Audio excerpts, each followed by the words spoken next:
नमस्कार। आज हम शुरू करने जा रहे हैं हिंदी पैडागोजी की क्लास, जिसमें आपकी हिंदी पैडागोजी की एक क्विक रिवीजन हो जाएगी। वीडियो शुरू करने से पहले वीडियो को ज़्यादा से ज़्यादा शेयर कीजिएगा, लाइक कीजिएगा और चैनल को सब्सक्राइब कीजिएगा और कमेंट में आप भी अपने आंसर देते रहिएगा। शुरू करते हैं क्वेश्चन नंबर फर्स्ट से। सभी बच्चे उन गतिविधियों द्वारा अभिप्रेरित होते हैं। ऑप्शन ए है जिनकी योजना वयस्क द्वारा बनाई जाती है। ऑप्शन बी है जिनकी योजना बच्चों द्वारा बनाई जाती है। ऑप्शन सी है जो बच्चों के लिए अर्थपूर्ण होती है, या फिर ऑप्शन डी है जो अध्यापकों के लिए अर्थपूर्ण होती है। इसका राइट आंसर हो जाएगा ऑप्शन सी, जो बच्चों के लिए अर्थपूर्ण होती है। किसी भी टॉपिक को करने के लिए उसका एक अर्थ निकलना ज़रूरी है, इसलिए बच्चों को अर्थपूर्ण सिखाया जाता है। नेक्स्ट क्वेश्चन है, प्राथमिक स्तर पर किसी गतिविधि या किसी खेल के लिए अनुदेशन दिया जाना चाहिए। ऑप्शन बी है, ए है बच्चों की घर की भाषा या मातृभाषा में। ऑप्शन बी है द्वितीय भाषा या अंग्रेजी भाषा में। ऑप्शन सी है विद्यालय की भाषा या राज्य की भाषा में, या फिर ऑप्शन डी है शिक्षक की भाषा या अनुदेशन के माध्यम से। तो आपने इसका राइट आंसर बताना है कि जो आपका प्राथमिक स्तर पर किसी भी गतिविधि में जो अनुदेशन दिया जाता है वो आपको किस भाषा में दिया जाना चाहिए। तो उसके लिए आपको कोई अलग से भाषा नहीं चुननी है कि वो बच्चों की घर की भाषा या फिर बच्चे की मातृभाषा, क्योंकि बच्चे की मातृभाषा को उसकी मदर टंग को ही इम्पोर्टेंस दी गई है। नेक्स्ट क्वेश्चन है, निम्नलिखित कथनों के संदर्भ में कौन सा विकल्प सही नहीं है। कविता, गीत एवं मंत्र वे तरीके हैं जिनसे बच्चे, ऑप्शन ए शब्द एवं वाक्य संरचना रटते हैं। ऑप्शन बी है उच्चारण का अभ्यास करते हैं। ऑप्शन सी है विषय वस्तु के माध्यम से व्याकरण सीखते हैं, या फिर ऑप्शन डी है शब्द संपदा बढ़ाते हैं। तो इसका राइट आंसर क्या हो जाएगा आपको ऑप्शन सी, कि विषय वस्तु के माध्यम से व्याकरण सीखते हैं। कौन सा विकल्प सही नहीं है। नेक्स्ट क्वेश्चन है, शिक्षक बच्चों का आकलन करता है। ऑप्शन ए है यह ज्ञात करने के लिए कि कक्षा में कौन भाषा का श्रेष्ठतम उपयोग करते हैं। ऑप्शन बी है यह पता लगाने के लिए कि बच्चों की सीखने में कहाँ कमी आ रही है। ऑप्शन सी है बच्चों को उनके आगे के अधिगम के लिए सहायता प्रदान करने हेतु योजना बनाने के लिए। ऑप्शन डी है बच्चे की उसके सहपाठी से तुलना करने के लिए। इसका राइट आंसर हो जाएगा आपका ऑप्शन सी, बच्चों को उनके आगे के अधिगम के लिए सहायता प्रदान करने हेतु योजना बनाने के लिए। तुलना करना आपका ये नेगेटिव वर्ड है। नेक्स्ट क्वेश्चन है, द्विभाषी बच्चे या दो भाषा जानने वाले बच्चे किसी से बात करते समय प्राय एक भाषा के शब्दों का प्रयोग करते हैं। यह क्या कहलाता है। ऑप्शन ए है संकेत बदलना। ऑप्शन बी है संकेत मिश्रित करना। ऑप्शन सी है बहुभाषिकता, या फिर ऑप्शन डी है आपका दक्षता स्तर। इसका राइट आंसर हो जाएगा आपका ऑप्शन ए, संकेत बदलना। नेक्स्ट क्वेश्चन है, बच्चे अपने लिखने की शुरुआती यात्रा आड़ी तिरछी रेखाएं बनाकर करते हैं। ये चिन्ह क्या कहलाते हैं। ऑप्शन ए है चित्रकारी। ऑप्शन बी है कीरम कांटे, जिसको स्क्रिबलिंग भी कहते हैं। ऑप्शन सी है लिखना, और ऑप्शन डी है स्वयं की वर्तनी। तो इसका राइट आंसर क्या हो जाएगा आपका ऑप्शन बी, कीरम कांटे। इसको क्या बोला जाता है आपका स्क्रिबलिंग। नेक्स्ट क्वेश्चन है, निम्नलिखित में से कौन सा एक कौशल बच्चों को उनका हस्तलेखन विकसित करने में सहायता करेगा। ऑप्शन ए है अलमारी में कपड़ों को फैलाना।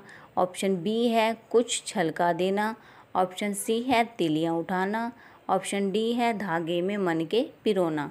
उनके हस्तलेखन में, जिसको वो हाथ से काम करेंगे उसमें, तो क्या आ जाएगा आपका धागे में मन के पिरोना। हस्तलेखन से क्या होगा कि बच्चे जो बारीकी से काम करेंगे उनको वो कॉन्सेंट्रेटेड जो माइंड होगा उससे करेंगे बच्चे, क्योंकि कपड़ों को फैलाना, फेंक दिया ऐसे ही, कुछ छलका देना, तीलियां उठाना, इसमें उतना आपका विकसित नहीं होगा बच्चों का जितना धागे में मन के पिरोने से होगा। क्योंकि वो जो हस्तलेखन होगा, हाथ से वो काम करेंगे, उसमें उसके जो बॉडी पार्ट हैं, जैसे आइज़ है, माइंड कॉन्सेंट्रेट है, ये सब एक जगह लगे रहेंगे। नेक्स्ट क्वेश्चन है, निम्नलिखित में से कौन सा भाषा की पुस्तक में चित्रों के बारे में सबसे महत्वपूर्ण है? ऑप्शन ए है चित्र अपरिचित एवं याद किए जा सकने वाले संदर्भों में भाषा को समझने में मदद करते हैं। ऑप्शन बी है चित्र शिक्षार्थी द्वारा अपने आसपास क्या देखा, सुना और महसूस किया को मिलाने में सहायता करते हैं। ऑप्शन सी है बच्चों की दृश्य साक्षरता विकसित करते हैं। ऑप्शन डी है चित्र बनाने वाले शिक्षक की कला एवं सौंदर्य बोध की सराहना करते हैं। तो चित्र के बारे में क्या सबसे सही है इसमें? ऑप्शन ए इसका राइट आंसर आ जाएगा कि जो चित्र हैं वो अपरिचित एवं याद किए जा सकने वाले संदर्भों में भाषा को समझने में मदद करते हैं। चित्रों से कई बार क्या होता है, कहीं पर भी से ये पिक्चर्स बनी होती हैं, पिक्चर्स को देख के ही बच्चे स्टोरी क्रिएट कर लेते हैं कि इस स्टोरी में ये होगा, तो वो क्या होगा उसका पिक्चर्स के ही थ्रू करते हैं। नेक्स्ट क्वेश्चन है, इसलिए पिक्चर्स जो है वो बच्चों की बुक्स में ज़रूर होनी चाहिए प्राइमरी लेवल पर। नेक्स्ट क्वेश्चन है, कहानियाँ बच्चों को भाषा अधिगम का आनंद लेने तथा उन्हें विकसित करने के लिए प्रोत्साहित करती हैं। ऑप्शन ए है साहित्य की सराहना बोध। ऑप्शन बी है भाषा के रूपों को। ऑप्शन सी है जीवन कौशल या फिर ऑप्शन डी है गद्यात्मक कौशल। तो आपका इसका राइट आंसर क्या हो जाएगा? ऑप्शन ए साहित्य की सराहना बोध इसको प्रोत्साहित करती है। नेक्स्ट क्वेश्चन है, बच्चों में भाषा जैविक रूप से उपस्थित होती है तथा वह भाषा बच्चों में ठीक उसी तरह से विकसित होती है जैसे कि अन्य जैविक कार्य। यह कथन किसने कहा? ऑप्शन ए है B.F. स्किनर। ऑप्शन बी है नोम चॉम्स्की। ऑप्शन सी है लेव वाइगोत्स्की और ऑप्शन डी है जीन पियाजे।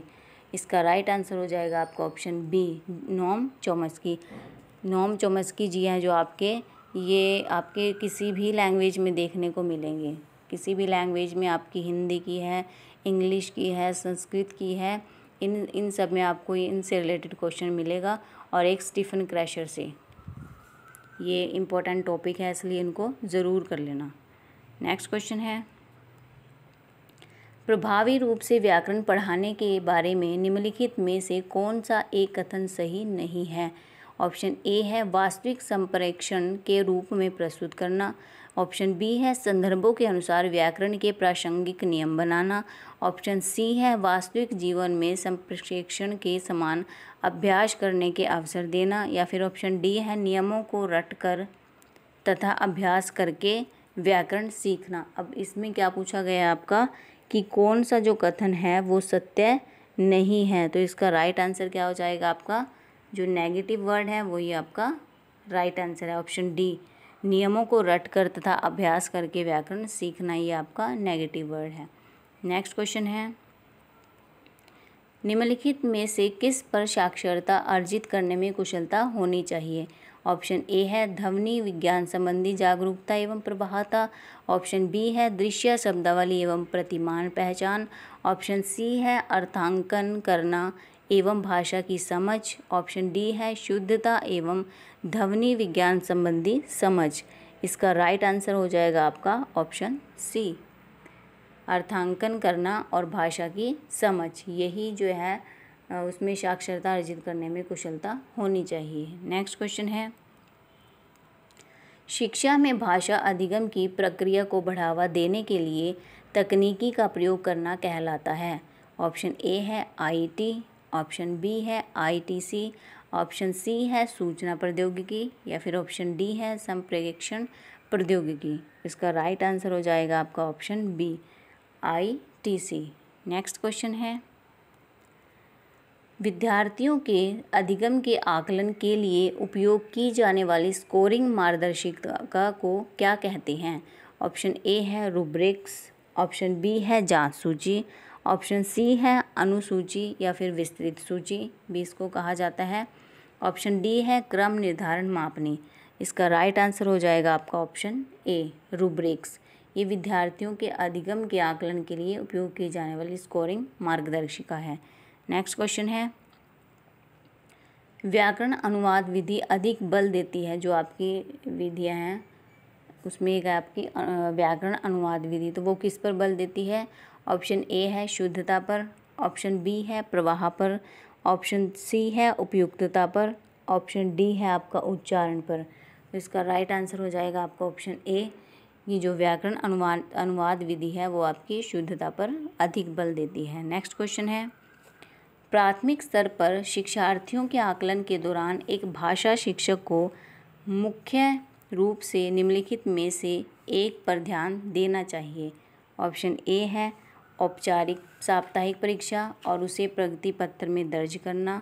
ऑप्शन बी है एक अवधि के अंत में परीक्षा लेना जो उत्तीर्ण या अनुत्तीर्ण घोषित करने में सहायता करे।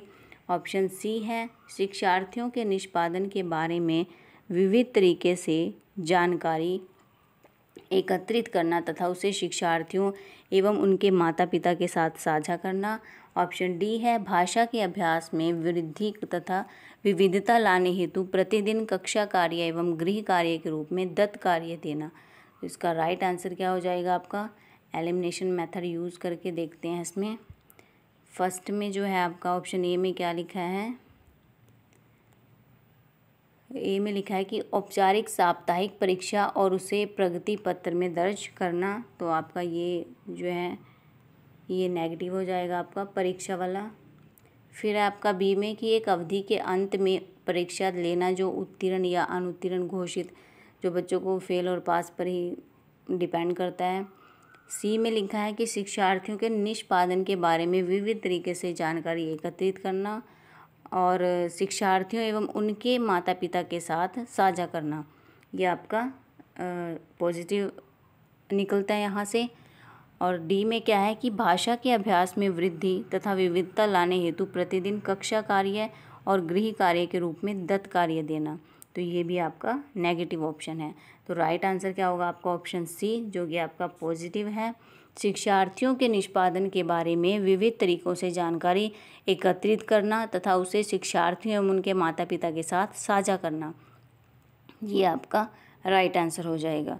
तो ऐसे आप अपने इसको एलिमिनेट करके नेगेटिव पॉजिटिव वर्ड आप ज़रूर पढ़ना, क्योंकि जो ज़्यादातर क्वेश्चन है आपके वो उसी से आपके सॉल्व हो जाते हैं। नेक्स्ट क्वेश्चन है, बच्चे एक या एक से अधिक भाषाओं के ज्ञान के साथ विद्यालय में आते हैं। एक से अधिक भाषाओं का ज्ञान बच्चों को सहायता करता है। ऑप्शन ए है अन्य भाषा एवं नए विषयों को आसानी से सीखने में। ऑप्शन बी है राष्ट्र के रीति रिवाजों एवं अन्य संस्कृतियों को समझने में। ऑप्शन सी है अन्य विद्यार्थियों के साथ जोड़ने में और संवेदनशील होने में। ऑप्शन डी है अधिक अंक प्राप्त करने के लिए उन भाषाओं की लिपि सीखने में। तो आपने बताना है कि वो किस में सहायक होगा। तो आपका राइट आंसर क्या हो जाएगा, ऑप्शन ए, अन्य भाषा एवं नए विषयों को आसानी से सीखने में। नेक्स्ट क्वेश्चन है, कक्षा 3 के विद्यार्थी की कॉपी को देखते समय भाषा की शिक्षिका ने कुछ त्रुटियां देखी और महसूस किया। ऑप्शन ए है कि बच्चे लापरवाह हैं इसलिए वे त्रुटियां करते हैं। ऑप्शन बी है बच्चे त्रुटियां करते हैं एवं दोहरा रहे हैं क्योंकि इसके लिए वह उन्हें दंड नहीं दे रही है। ऑप्शन सी है बच्चों की त्रुटियां स्वाभाविक हैं। एक मिनट, क्वेश्चन नंबर 18, बच्चों की त्रुटियां स्वाभाविक हैं और उनके अधिगम की संकेतक हैं। ऑप्शन डी है एक शिक्षिका के रूप में उसे इस प्रकार की त्रुटियों पर ध्यान नहीं देना चाहिए क्योंकि यह त्रुटियां अधिगम के लिए महत्व नहीं रखती। आपने इसका राइट आंसर बताना है कि राइट आंसर क्या होगा। राइट आंसर होगा इसका, एलिमिनेशन से निकालते हैं, ऑप्शन ए कि बच्चे लापरवाह हैं, नेगेटिव वर्ड आ गया। बच्चे त्रुटियां करते हैं, ये सही है कि बच्चे त्रुटियां करते हैं, लेकिन आगे क्या लिखा है, एवं दोहरा रहे हैं क्योंकि इसके लिए वह उन्हें दंड नहीं दे रही। ये दंड देने वाला भी आपका नेगेटिव आ गया। थर्ड में है कि बच्चों की त्रुटियां स्वाभाविक हैं और उनके अधिगम की संकेतक है, ये आपका पॉजिटिव वर्ड है और यही आपका आंसर है। क्योंकि जो बच्चों की लर्निंग होती है उसमें उनकी जो एरर्स होती हैं वो वेरी वेरी इम्पोर्टेंट होती हैं। जब तक एरर्स नहीं होंगी तब तक बच्चे उसको नहीं सीखेंगे। और डी में क्या लिखा है कि एक शिक्षिका के रूप में उसे इस प्रकार की त्रुटियों पर ध्यान नहीं देना चाहिए क्योंकि त्रुटियां अधिगम के लिए महत्व नहीं रखती। ये भी आपका नेगेटिव है क्योंकि जो त्रुटियां होती हैं आपकी वो अधिगम के लिए बहुत अधिक महत्वपूर्ण होती हैं। नेक्स्ट क्वेश्चन है, वाइगोत्स्की के अनुसार बच्चे साथियों के साथ सामाजिक अंतःक्रिया से सीखते हैं। एक भाषा शिक्षक के रूप में ऑप्शन ए, अपने पाठ की इस तरह से योजना बनाएं कि वह कक्षा में अकेले बैठे तथा कक्षा में अंतःक्रिया एवं बातचीत किए बिना कार्य करें। ऑप्शन बी है, एक ऐसी पाठ योजना बनाएं जिसमें अंतःक्रिया से बचने के लिए खेल और चर्चा सम्मिलित न की जाए। ऑप्शन सी है, कक्षा में अनुशासन बनाए रखने के लिए प्रोत्साहन, पुरस्कार एवं दंड का प्रयोग करें। ऑप्शन डी है, जोड़े एवं समूह कार्य के लिए योजना बनाएं ताकि वह साथियों के साथ अंतःक्रिया कर सकें। तो आपने इसका राइट आंसर बताना है। ऑप्शन एलिमिनेट करके देख लेते हैं। ए में लिखा है कि अपने पाठ की इस तरह से योजना बनाएं कि वह कक्षा में अकेले बैठें। वाइगोत्स्की ने तो अकेले बैठने का सिद्धांत दिया ही नहीं, उन्होंने तो अंतःक्रिया पर जोर दिया है, सामाजिक सांस्कृतिक सिद्धांत पर। ये आपका नेगेटिव हो जाएगा। फिर है आपका कि अंतःक्रिया से बचने के लिए, जब अंतःक्रिया से ही बचा जाए और चर्चा सम्मिलित न की जाए, फिर ये भी आपका नेगेटिव हो जाएगा। फिर थर्ड में दिया है आपका सी ऑप्शन में कि अनुशासन बनाना, ये आपका नेगेटिव वर्ड हो जाएगा। और फोर्थ में क्या है कि जोड़े एवं समूह कार्य के लिए योजना बनाएं ताकि जो बच्चे हैं आप जो साथी हैं उसके, उनके साथ वो अंतःक्रिया कर सके। तो ये आपका राइट आंसर हो जाएगा, जो कि आपका पॉजिटिव है। तो 3 आपके नेगेटिव निकल गए और 1 आपका पॉजिटिव, तो यही आपका आंसर निकला। नेक्स्ट क्वेश्चन है, भारतीय कक्षाएं बहुभाषी कक्षाएं होती हैं। बहुभाषिकता के इस संदर्भ को ध्यान में रखते हुए प्राथमिक स्तर पर बहुभाषी कक्षा के बारे में निम्नलिखित में से कौन सा एक सर्वाधिक उपयुक्त है। ऑप्शन ए है, भाषा शिक्षक विद्यार्थियों की भाषा को नज़रअंदाज करते हुए विद्यालय की भाषा पर ध्यान देना चाहिए। ऑप्शन बी है, घर की भाषा या मातृभाषा घर पर बोलनी चाहिए, ना कि विद्यालय में। ऑप्शन सी है, भारत में एकल भाषी विद्यालय होना चाहिए तथा शिक्षार्थियों को उनकी भाषा की प्राथमिकताओं के अनुसार प्रवेश देना चाहिए। ऑप्शन डी है, शिक्षक विद्यार्थियों को उनकी स्वयं की भाषा में संप्रेषण करने एवं अभिव्यक्ति हेतु प्रोत्साहित करें तथा उनके विचारों को सम्मान दें। तो आपने बताना है कि इसका राइट आंसर क्या हो जाएगा। एलिमिनेशन से शुरू करते हैं। ऑप्शन ए से कि भाषा शिक्षक क्या करे, विद्यार्थियों की भाषा को नज़रअंदाज करे, ये आपका नेगेटिव हो गया। फिर है, घर की भाषा या मातृभाषा घर पर ही बोलनी चाहिए, ना कि विद्यालय में। ये तो आपका जो NCF है आपका, वो भी कहता है कि बच्चे की जो मातृभाषा है बच्चा उसी में ही बात करेगा स्कूल में। सी में दिया है कि एकल भाषी विद्यालय होना चाहिए, कि जो विद्यालय आपका, जो आपका स्कूल होता है वो आपका सिर्फ एक ही भाषा का होना चाहिए, ये भी आपका नेगेटिव वर्ड है। फिर है आपका, शिक्षक जो है वो शिक्षार्थियों को उनकी स्वयं की भाषा में संप्रेषण करने एवं अभिव्यक्ति हेतु प्रोत्साहित करे और उनके विचारों को सम्मान दे। डी आपका पॉजिटिव भी है और आपका आंसर भी है ये। इसलिए बच्चों की जो भाषा है उसको महत्व दिया जाना चाहिए, चाहे वो किसी भी कल्चर से आया हुआ हो। आपका बच्चों की भाषा को नहीं महत्व दोगे तो ये आपका नेगेटिव में चला जाएगा। नेक्स्ट क्वेश्चन है, भाषा शिक्षक ऐसा कार्य दे जो समूह में किया जा सके। ऑप्शन ए है, बच्चे एक साथ कार्य करेंगे तो वह अपना कार्य शीघ्र समाप्त करने में सक्षम होंगे। ऑप्शन बी है, इससे शिक्षक का कार्यक्रम होता है क्योंकि अवलोकन की तुलना में प्रत्येक बच्चे पर व्यक्तिगत ध्यान देना कठिन है। ऑप्शन सी है, इस प्रकार के अर्थपूर्ण कार्यों से बच्चे एक दूसरे की सहायता करते हैं एवं सीखते हैं। ऑप्शन डी है, यह उनके बीच अधिक अंक प्राप्त करने की प्रतियोगिता को बढ़ावा देता है।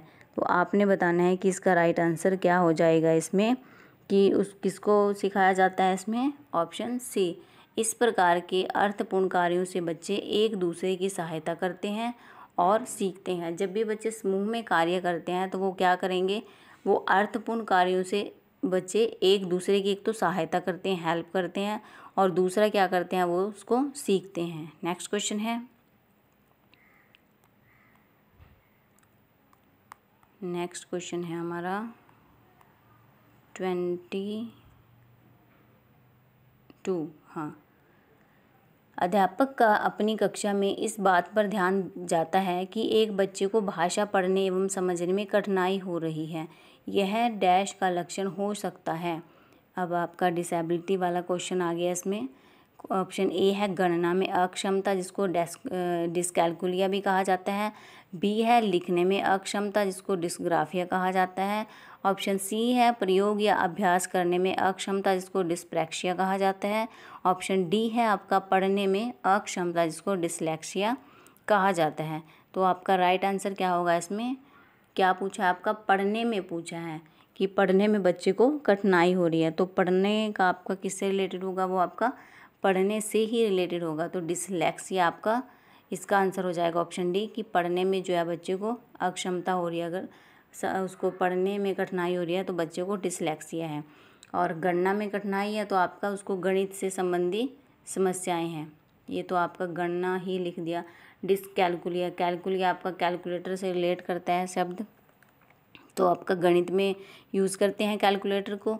तो ये हो जाएगा आपका लिखने में अक्षमता। लिखते कहाँ पर है आप? ग्राफ पर, तो ग्राफ यूज़ करते हैं लिखने के लिए, इसलिए डिस्ग्राफिया।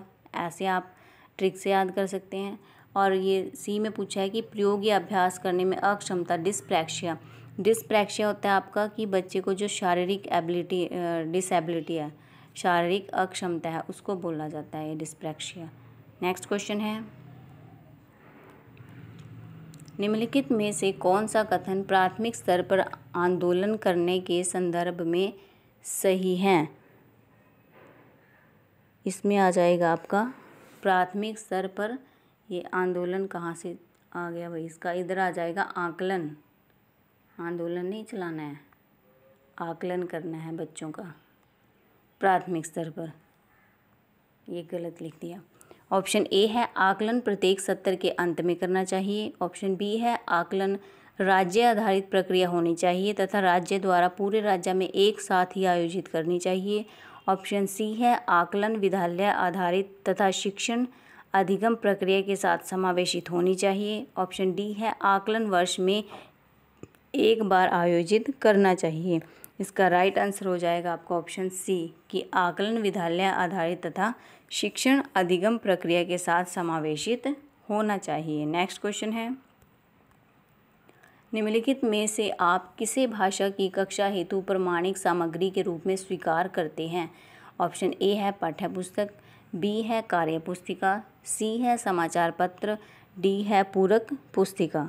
इसका राइट आंसर हो जाएगा आपका ऑप्शन सी, समाचार पत्र। इसको आप प्रमाणिक सामग्री के रूप में स्वीकार कर सकते हैं। नेक्स्ट क्वेश्चन है,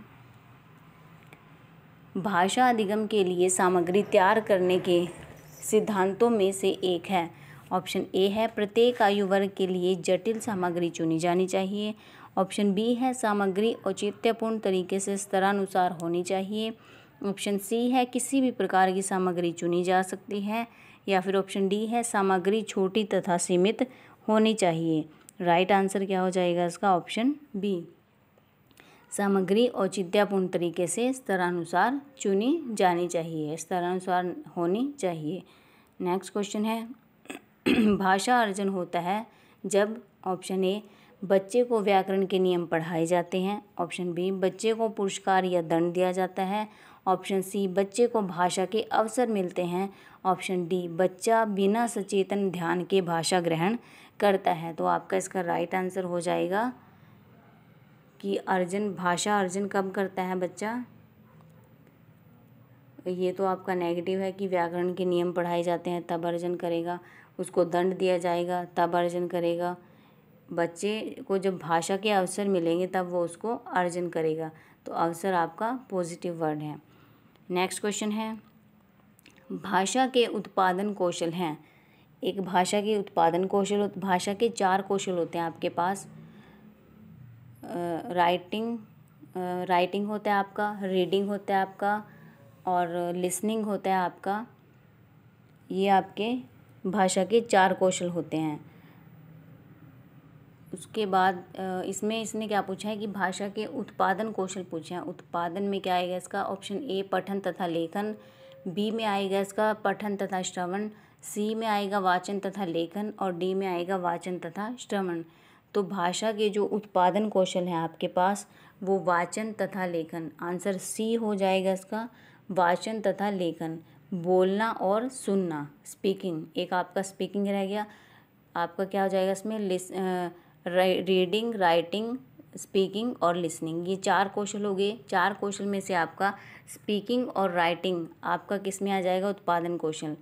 ये क्या आपके मैं आपका इसमें क्या कर रही हूँ? स्पीकिंग और राइटिंग का काम कर रही हूँ, तो ये उत्पादन कौशल है आपके।